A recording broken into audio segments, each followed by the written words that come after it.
ازيكم يا اصدقاء، عاملين انتوا؟ وحشتوني جدا جدا. في بدايه الفيديو ما تنسوش تشتركوا في القناه وتفعلوا زر الجرس ولايك وشير عشان يوصلكم كل جديد. انا النهارده قلت لماما يا ماما نفسي في بيتزا، فهي قالت لي حاضر.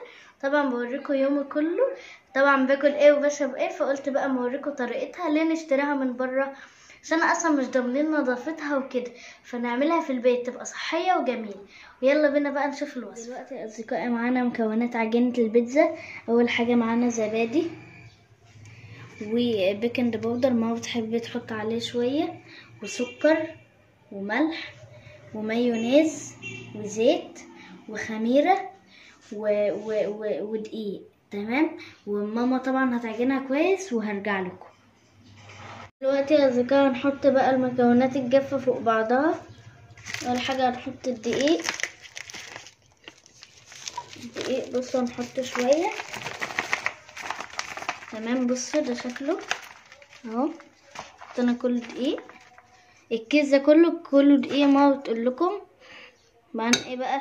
هنحط معلقتين سكر، وهنحط بقى ديت نص معلقه ملح،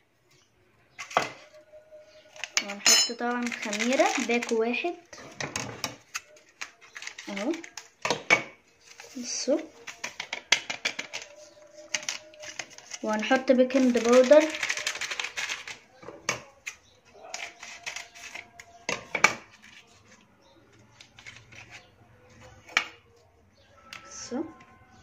هنحط معلقة، وبعدين بقى هنقلبهم مع بعض. بعدين هنحط المايونيز.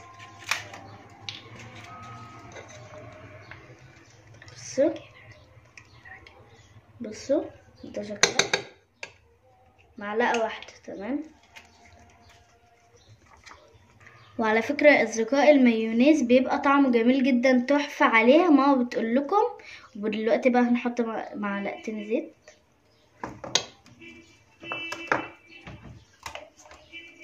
وهنحط مية، وهنحط علبة زبادي يا اصدقائي. بصوا هنحط علبة زبادي اهو.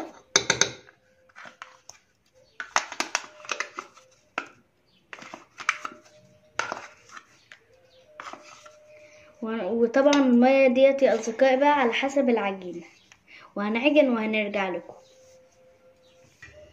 بصوا يا اصدقائي بقى العجينة اهيت، وطبعا احنا هنسيبها تخمر وهرجع لكم. هنغطي عليها بقى ونسيبها.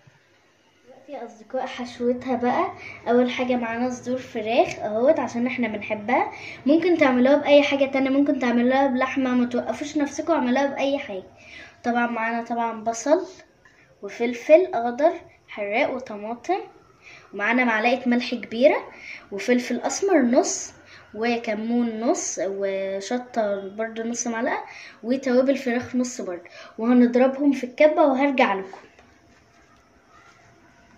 ودلوقتي يا اصدقاء احنا طبعا ضربناهم في الكبة، ودلوقتي هنفضيهم بقى اهو. بصوا، وطبعا هنحط التوابل، وهنحط طبعا هنحط معلقة زيت عشان الفراخ ما فيهاش دهون.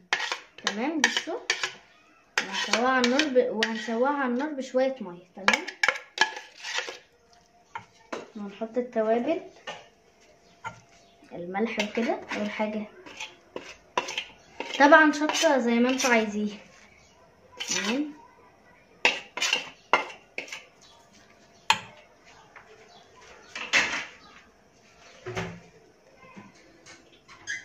طبعا بصوا هنحط بقى الزيت.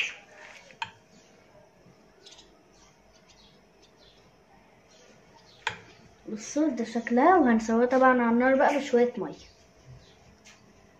وبصوا يا اصدقاء هي دلوقتي على النار طبعا، بس احنا لسه محطناش ميه عشان هي مش محتاجة. تمام. بصوا ده شكلها. لو احتاجت ميه طبعا يا اصدقائي معاكم ببقى احط لها، بس هي ما احتاجتش معانا، وبتبقى جميله جدا يا اصدقائي. بصوا بتبقى جميله، عايزاكم تجربوها. وهنغطي عليها بقى ونسيبها شويه. ودلوقتي يا اصدقائي انا جايه من ورا ماما اشوف العجينه، علشان ايه؟ انا خايفه عشان هي قالت لي ما تكشفيش عليها. بصوا ده شكلها، ايه رايكم؟ هنغطي عليها بقى قبل ما هو عشان ما تجيش تضربني. ودلوقتي اصدقائي بقى العجينه خمرت. طبعا احنا هنقطعها بقى في الصينيه، ومعانا طبعا الحشوه اللي بتحط فوقها، شرايح بصل، شرايح فلفل، شرايح طماطم، وطبعا معانا زيت عشان نبقى نحطه على الصينيه. وطبعا الفراخ اتعملت معانا بقى شكلها بصوا عامل زي الشاورما ازاي بصوا. ومعانا كاتشب حراق طبعا بصوا، وجبنه موتزاريلا مشكل. طبعا بقى هنعملهم هنقطعهم وهرجع لكم. ودلوقتي يا اصدقائي بقى احنا طبعا دهنا الصينيه بالزيت، بس احنا ننزل ديت عشان بس ملهاش مكان. طبعا دهنا طبعا الصواني بالزيت، وطبعا كيلو الدقيق يعمل معانا تلات صواني. وبصوا احنا طبعا كورناهم اهوت، وهنعجنهم بقى وارجع لكم. انت لخبطتي يا اصدقائي، هنفردهم وهرجع لكم. ودلوقتي يا اصدقائي بقى احنا فردنا العجينه بصوا ده شكلها. وطبعا بقى هتحطي كاتشب بصوا، تحطي كاتشب بصوا. عايزاكم بقى كلكم تجربوها. وطبعا لو ما عندكمش فراخ او لحم ممكن تحطوا اي حاجه، ممكن تونه، ممكن سي فود، ممكن تحطوا جمبري، ممكن لحمه، ممكن اي حاجه متوفره عندكم. ولو عندكم زيتون مخلي ممكن تحطوه.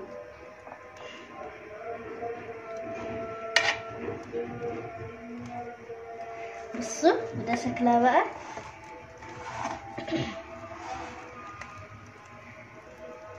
ايه رأيكم بقى يا اصدقائي؟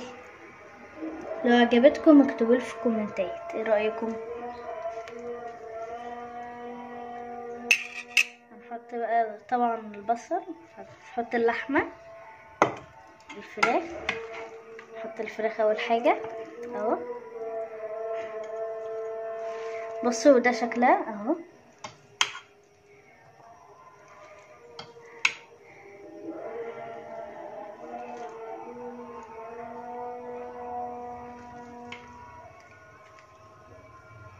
بصوا يا اصدقائي احنا طبعا حطينا اللحمة، نحط بقى البصل، نحط بقى بصل،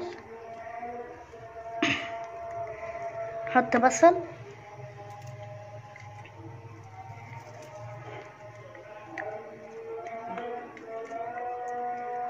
ونحط بقى طماطم بس هنخلص. نحط بقى طماطم،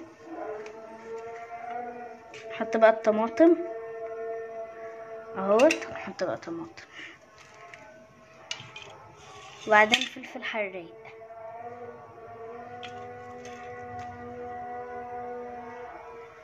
ايه رأيكم بقى؟ وهنحط الجبنة الموتزاريلا، نحط شوية تمام. بصوا وهندخلها يا اصدقائي الفرن، وهوريكم بقى بعد ايه اما تطلع من الفرن.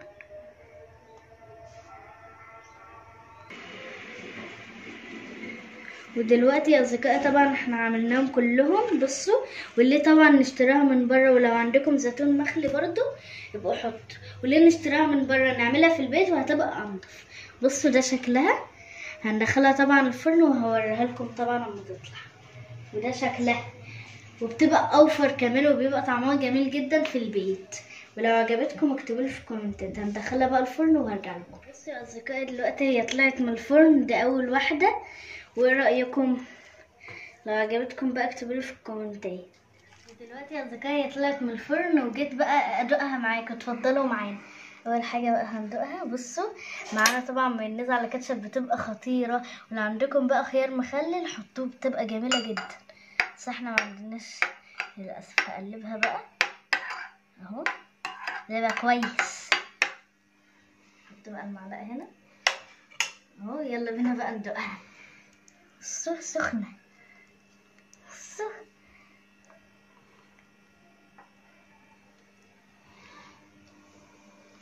خطيرة والله خطيرة رهيبة. خلتنا اتكلم خليجي من كتر حلاوتها. عايزكم بقى يا اصدقاء كلكم تجربوها عشان طعمها جميل جدا. وباي.